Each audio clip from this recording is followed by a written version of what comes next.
अस्सलाम वालेकुम जी। मैं हूं ज़िया बलोच। इमरान खान का साइफ़र केस की समाअत हुई 17 अक्टूबर 2023 को अडयाला जेल में, और कल का फ़र्ख हबीब का शमूलियत थी IPP में। इन दो इवेंट्स थे और इन दो डेवलपमेंट्स को देखकर मुझे अल्लामा इकबाल की एक मुख्तसर सी नज़्म है, वो बड़ी याद आ रही थी। और मैं एक मुवाज़ना कर रहा था कि इमरान खान की जो हकीकी आज़ादी का बयानिया है और नवाज शरीफ साहब की जो वापसी हो रही है 21 अक्टूबर को, वो मीनार पाकिस्तान पर जो खिताब कर रहे हैं, उसमें क्या तवाज़ुन है, उसमें क्या कंपैरिजन है, इस पर मैं आज की गुफ्तगू इंशाल्लाह करना चाहूँगा। साइफ़र केस की समाअत हुई और उसमें हस्ब तवक्को जैसे था, कल chief justice Islamabad high court justice Aamir Farooq साहब ने उस समाअत को अदालत तक ही महदूद रखने का हुक्म दिया, और उन्होंने कहा जी इसके ओपन ट्रायल की ज़रूरत नहीं, और साथ उन्होंने ये भी बताया कि इमरान खान के लिए ज़रूरी है। और आज जब इसको आर्गूमेंट दिए जा रहे थे, वहाँ पर गुफ्तगू की जा रही थी, तो तहरीक इंसाफ के वकला बड़े खुश थे कि हम उन्हें 6 दिन की मोहलत मिल गई है और फ़र्द जुर्म आयद नहीं हो सकी। उनका ख्याल ये है कि इन 6 दिनों में वो जो 6-7 महफूज फ़ैसले हैं, शायद उनका कोई ना कोई जनाब फ़ैसला आ जाएगा, सामने आ जाएगा, और इमरान खान साहब को रिलीफ मिल जाएगा। ये ऐसे ही है जैसे इमरान खान साहब को फ़र्ख हबीब की प्रेस कॉन्फ्रेंस के बारे में बताया गया तो इमरान खान साहब मुस्कुरा दिए, और गुज़श्ता रोज़ भी जब इमरान खान साहब को उस पिंजरा नुमा कमरे में लाया गया और वकला ने बड़ा कहा कि उन्हें जनाब वहाँ से गुज़श्ता समाअत की तरह निकाल कर कमरा अदालत में ले जाएं, लेकिन जेल में भी उसे उस पिंजरा नुमा कमरे में ही रखा गया। तो उनको जब इस हवाले से बात की गई थी कि केस हम बड़ा लड़ रहे हैं, वकला ने कहा जी, और बड़े बड़े अच्छे रिजल्ट निकल रहे हैं, तो इमरान खान साहब उस पर भी मुस्कुरा दिए। उन्हें पता है कि क्या रिज़ल्ट निकलेगा। एक हफ़्ते के लिए जनाब फ़र्द जुर्म मौखर हो गई है, और इनका ख्याल ये है कि इमरान खान की बरीयत के हवाले से, जो यानी मुकदमा क्वैश करने के हवाले से, ख़ारिज करने के हवाले से शायद जस्टिस आमिर फ़ारूक साहब कोई फ़ैसला दे देंगे। इसे बस खामख्याली ही करार दिया जा सकता है। दूसरी तरफ इसकी जब आर्गूमेंट दी जा रही थी तो उस पर एक बात कही जा रही थी, कहा यह जा रहा था कि देखें जी, ये कैसा मुकदमा बनता है कि इमरान खान पर एतराज़ जो मुकदमा चलाया जा रहा है इस बात का है कि उसने कौमी राज जो हैं वो बता दिए हैं। किसे बता दिए? किसी दुश्मन को नहीं बता दिए, बल्कि अपनी कौम को बता दिए, और अपनी कौम को बताने का खमियाजा ये है कि वो आज जेल में है। और इसको सरदार लतीफ़ खोसा ने कुछ दूसरे अंदाज में इस तरह बयान किया, उसने कहा जी कि वहाँ से अमेरिका से हमें हुक्म आया था कि इमरान खान को हटा दो, वरना नताइज भुगतने के लिए तैयार हो जाओ। और हमारी कौम ने, हमारी रियासत ने, हमारे हुक्मरानों ने, हमारे ज़िम्मेदारों ने, उन्होंने कहा जी लब्बैक, हम हाजिर हैं। और अब उन्होंने रिपोर्ट दी है कि जी ना सिर्फ हमने इमरान खान साहब को हुकूमत से हटा दिया है, बल्कि उसे कैद भी कर दिया है, और सिर्फ इसी हुक्म अदूली की वजह से कैद किया है, वरना उस पर कोई केस बन नहीं सकता था। और ना सिर्फ कैद कर दिया है, बल्कि एक पिंजरे में भी बंद कर दिया है। पिंजरे पर फिर कैमरे भी लगा दिए हैं, और इन कैमरों की आप तक एक्सेस भी है, आप चाहें तो उसे देख सकते हैं, उसकी हालत देख सकते हैं। इससे ज़्यादा ताबेदारी, इससे ज़्यादा ग़ुलामी क्या हो सकती है। और दूसरी तरफ मुझे फ़र्ख हबीब साहब भी याद आए, जब उन्होंने प्रेस कॉन्फ्रेंस की तो उन्होंने कहा जी कि मैं अपनी मर्ज़ी से कुछ अरसे से मैं कहीं गया हुआ था, गिलगित बल्तिस्तान गया हुआ था, और मैं वहाँ पर अपने ख़ानदान वालों से भी राब्ते में नहीं था। मैंने जानबूझकर राब्ते बंद किए हुए थे। हालांकि सबको पता है कि ये साहब वहीं थे जहाँ आज़म खान साहब को रखा गया था, जो साइफ़र केस में अब गवाह हैं। ये फ़र्ख हबीब साहब वहाँ थे जहाँ उस्मान डार साहब को रखा गया था। ये भी उन्हीं के मेहमान थे जिनके सदाकत अब्बासी साहब मेहमान थे, लेकिन बड़ी ढिठाई से, बड़ी जुर्रतमंदी से झूठ बोल रहे थे कि नहीं जी, मैं कुछ गौर व फिक्र करना चाहता था। और फिर जब उन्होंने आकर कहा कि देखें जी, इमरान खान ने अप्रैल 2022 के बाद ना खुद चैन से बैठे, ना हमें चैन से बैठने दिया, और ना कौम को चैन से बैठने दिया, तो मुझे इस पर अल्लामा इकबाल साहब की वो एक नज़्म जो है ना वो याद आ रही थी। वो नज़्म 4 अशार पर है, बड़ी मुख्तसर है। उसका जो उन्वान है वो है शुक्र व शिकायत। अल्लामा इकबाल साहब का एक तो शिकवा जवाब शिकवा है, ये छोटी सी नज़्म जिस सिर्फ 4 उसके अशार हैं। जिसमें वो अल्लाह ताला का बहुत ज़्यादा शुक्र अदा करते हैं और आखिर में सिर्फ एक शिकवा करते हैं। वो कहते हैं मैं बंदा नादा हूँ मगर शुक्र है तेरा, रखता हूँ नहा खाने लाहूत में पैबंद। मैं बंदा नादा हूँ मगर शुक्र है तेरा, रखता हूँ नहा खाना लाहूत से पैबंद।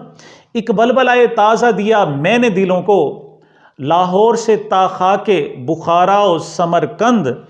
और तासीर है ये मेरे नफस की के ख़िज़ा में, मुर्गान सहर खां मेरी सोहबत में है खुरसंद। लेकिन लेकिन लेकिन लेकिन मुझे पैदा किया उस देश में तूने, अल्लाह मियाँ से कहते हैं लेकिन मुझे पैदा किया उस देश में तूने, जिस देश के बंदे हैं गुलामी पे रजामंद। अल्लामा इकबाल साहब कहते हैं कि अल्लाह ताला तेरा बड़ा शुक्र है कि तूने जनाब मुझे, मैं अगरचे नादान बंदा हूँ लेकिन तूने मुझे मटेरियलिस्टिक लाइफ में नहीं पैदा किया। इस नज़्म के थोड़े से अशार थोड़े थोड़े मुश्किल हैं, लेकिन इतने भी मुश्किल नहीं है कि समझ ना सकें कि इस मटेरियलिस्टिक दुनिया में तो हूँ लेकिन मेरा कुछ ना कुछ राब्ता इस आलम नासूद से आलम लाहूत में भी थोड़ा बहुत है।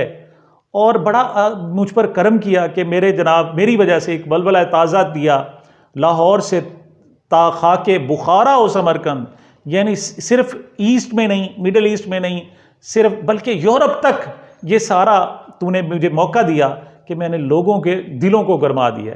लेकिन वो आखिर में कहते हैं लेकिन मुझे पैदा किया उस देश में तूने, जिस देश के बंदे हैं गुलामी पे रजामंद। ए अल्लाह मैं क्या करूं कि मुझे उस देश में तूने पैदा किया जो गुलामी में बिल्कुल अटके हुए हैं।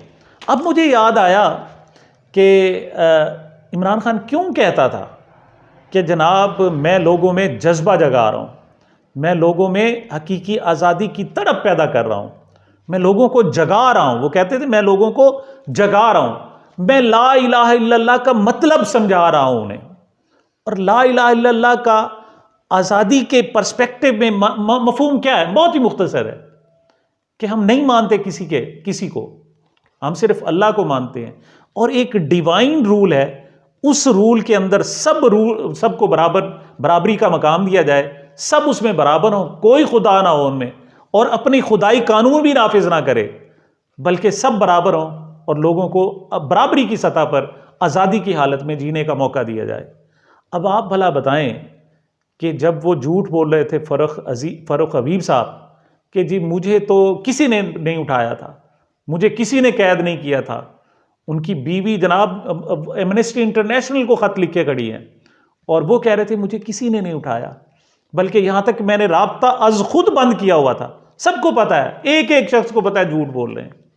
और जब जनाब वो कहते हैं कि ये जुमला जब उन्होंने कहा कि देखें जी इमरान खान ने ना खुद चैन से बैठे और ना हमें चैन से बैठने दिया, तो क्या ख्याल है, ये उसके जुमले थोड़ी थे फ़ारूक हबीब के, ये तो कुछ और लोगों के था मैसेज कि देखें इमरान खान क्यों आराम से नहीं बैठ जाता। बड़ा आसान है कि आप अपनी आज़ादी पर कंप्रोमाइज़ कर लें, आप गुलामी में जीते रहें, गुलामी में जीते लाखों करोड़ों लोग अब तक जीते रहे हैं और आइंदा भी जीते रहेंगे। क्या ज़रूरत है? ये जो फ़लस्तीनी है आखिर उन्हें क्या ज़रूरत थी? वो जनाब कहते हैं नहीं हम आज़ादी से जीना चाहते हैं, हम इसराइल के अंडर नहीं रहना चाहते, हम आज़ाद कौम है, अपनी ख्वाहिश के मुताबिक जिएंगे। और ख़ुद कायद आज़म रहमतुल्लाह अलैह ने ये जो मुल्क बनाया हमारे लिए पाकिस्तान, तो एक वक्त ऐसा आया था कि वो भी बड़े मायूस हो गए थे। जैसे अल्लामा इकबाल साहब ने कहा ना कि लेकिन मुझे पैदा किया उस देश में तूने, जिस देश के बंदे हैं गुलामी पे रजामंद। तो उन्होंने पहले ही से फील कर लिया कि ये लोग गुलामी पर रजामंद है। उन्होंने कहा मैं वापस इंग्लिस्तान जा रहा हूँ, जब आप आज़ादी के लिए तैयार हो जाओ तो मुझे बुलाना।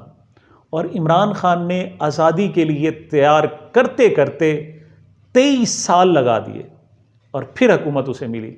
लेकिन मुझे ऐसे लगता है कि वो अपनी हकीकी आज़ादी के लिए अभी भी लोगों को तैयार नहीं कर सका। अब भी लोग अपनी ग़ुलामी पर रजामंद हैं, चाहे वो फ़ारूक हबीब का केस हो कि वो कहे कि नहीं जी मैं तो इसी तरह जीना चाहता हूँ आराम से, मैं खुद भी जनाब चैन से जीना चाहता हूँ और उन लोगों को जो मुझ पर हाकिम बने हुए हैं उनको भी चाहता हूँ उनको भी चैन दूँ, उनको भी सुकून दूँ। वो इस पर बड़े राज़ी और बाकी लोगों को भी राज़ी कर रहे हैं कि भी आराम से बैठ जाओ, आराम से, कोई ज़रूरत नहीं है जिद्दोजहद करने की, कोई ज़रूरत नहीं है। वो इसराइल को भी कह दें, फिर क्या ज़रूरत थी कलमा पढ़ने की, क्या ज़रूरत थी? हम मान लेते कि बहुत सारे खुदा हैं, बस क्या ज़रूरत थी इस आज़ादी की? ला इलाहा इल्लल्लाह कहने की ज़रूरत क्या थी? फिर कह देते, बस उसी गुलामी में जीते। अब कायदे आज़म ने तो पाकिस्तान बना दिया, अब इस हकीकी आज़ादी के लिए इमरान खान शायद जो पहला लीडर था जिसने इस अंदाज में कौम को जगाने की कोशिश की। लेकिन हमारी रियासत हो, हमारे अवाम हो, इवन वो भी शायद अपनी हकीकी आज़ादी के लिए तैयार नहीं है, कोई उठने के लिए तैयार नहीं है। फ़ारूक हबीब ने इल्ज़ाम लगाया, देखें जी, वो खुद अंदर बैठा हुआ था जनाब, और हमें कहता था लड़ो और मुझे गिरफ्तार ना होने दो। अब तो आप बैठे हुए हैं और वो जेल में पड़ा हुआ है। और वो जो लोग कहते जनाब इमरान खान ने हमें अप्रैल 2022 के बाद चैन से नहीं बैठने दिया, अब तो इमरान खान चैन से बैठा हुआ है, जेल में बैठा हुआ है। तो आओ ना, चला लो ना हुकूमत, चला लो, पाकिस्तान को आगे ले जाओ, क्यों नहीं? अब वो जो डील करके जनाब मियां नवाज शरीफ साहब आ रहे हैं, वो भी कहते नहीं जी इमरान खान से कंप्रोमाइज जरूरी है। क्यों?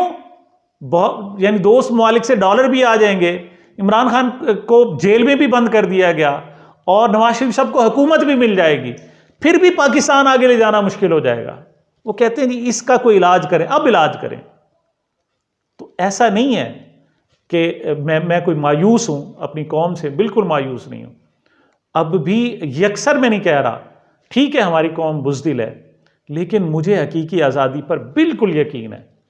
अब भी एक बात कहें, वो फ़ारूक हबीब मिले ना, उन्होंने जाके उन्होंने कहा जी मुझे जनवरी में बता दिया था इमरान खान ने, क्या? उन्होंने कहा जी सबसे पहले मुझे नाअहल करा देंगे, इस तरह अंगूठा किया। उसने कहा दूसरा मियां नवाज शरीफ को वापस लाएंगे, दूसरा मियां नवाज शरीफ को अहल कराएंगे, फिर वो कहते हैं जी मुझे जनाब वो नाअहल करेंगे और मुझे जेल में डालेंगे।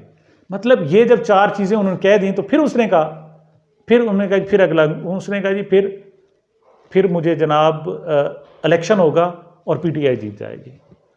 मतलब जैसे इमरान खान चाह रहा है वैसे हो रहा है, लेकिन इनसे हालात फिर भी कंट्रोल नहीं। वजह क्या है?